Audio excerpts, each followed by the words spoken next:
விஜய் கட்சி துவங்கி இருக்காரு. இந்த சூழலில் ஆர்எஸ் பாரதி ஒரு கமெண்ட் சொல்லியிருக்காரு, கட்சி துவங்கினெல்லாம் எம்ஜிஆர் ஆட்சியான்னு சொல்லியிருக்காரு. அதை நீங்கள் எப்படி பார்க்குறீங்க? இது எல்லாரும் சொல்கிறது தான், அது ஆர்எஸ் பாரதி மட்டும் சொல்கிறதில்ல.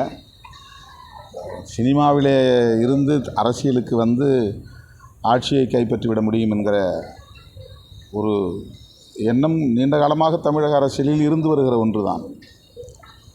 அந்த முயற்சியை ஆந்திராவிலும் கூட என்டிஆரை பின்பற்றி பலர் வந்து பார்த்தார்கள். தமிழ்நாட்டிலே அப்படி பலர் முயற்சித்தும் அதில் வெற்றி பெற முடியவில்லை என்ற ஒரு விமர்சனம் இருக்கிறது. எம்ஜிஆர் சினிமாவில் இருந்த காலத்திலேயே அரசியலில் தீவிரமாக ஈடுபாடு கொண்டிருந்தார். அதனால் அவர் அரசியலில் இருந்து, அதாவது ஒரு ஒழுங்கு நடவடிக்கை என்கிற பெயரால் திமுகவிலிருந்து வெளியேற்றப்பட்ட போது நீண்ட நெடிய அனுபவமுள்ள பல தலைவர்கள் அவரோடு வெளியேறினார்கள். அவருடைய வெற்றிக்கு அது ஒரு காரணம். வெறும் சினிமா ரசிகர் மன்ற தலைவர்களை மட்டுமே வைத்துக்கொண்டு அவர் அரசியல் செய்யவில்லை.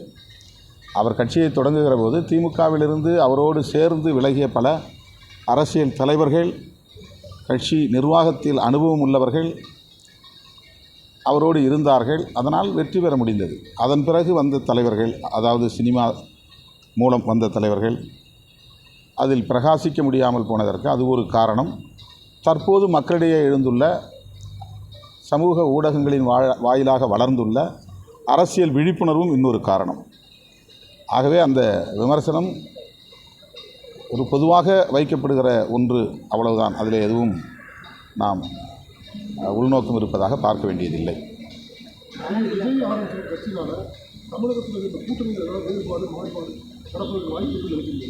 அது பார்க்கலாம். விஜய் அவர்களுக்கு என்னுடைய வாழ்த்துக்கள்.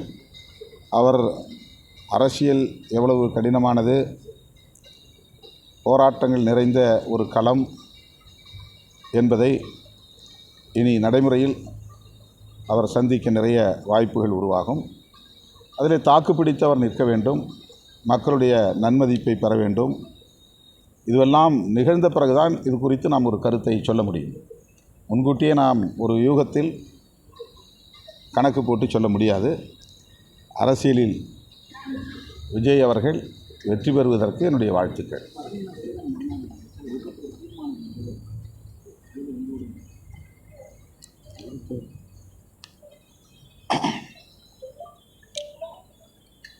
பழனியிலே அரசாங்கம் இந்து சமய அறநிலையத்துறையின் சார்பிலே அதை நடத்தியிருக்கிறார்கள்.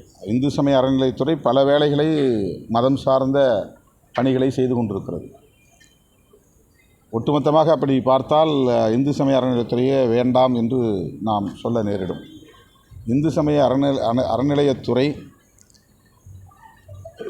ஒரு ஆலோசனை கூட்டத்தை கூட்டி, அந்த ஆலோசனை கூட்டத்தில் எடுத்த முடிவின் அடிப்படையில் இந்த மாநாட்டை நடத்தியிருப்பதாக தெரிய வருகிறது. இந்த மாநாடு பல லட்சக்கணக்கான மக்களின் ஆதரவோடு வெற்றி பெற்று இருப்பதாகவும் தெரிகிறது. பாரதிய ஜனதா, ஆர்எஸ்எஸ் போன்ற இயக்கங்கள் கடவுள், மதம் ஆகியவற்றை பயன்படுத்தி மக்களை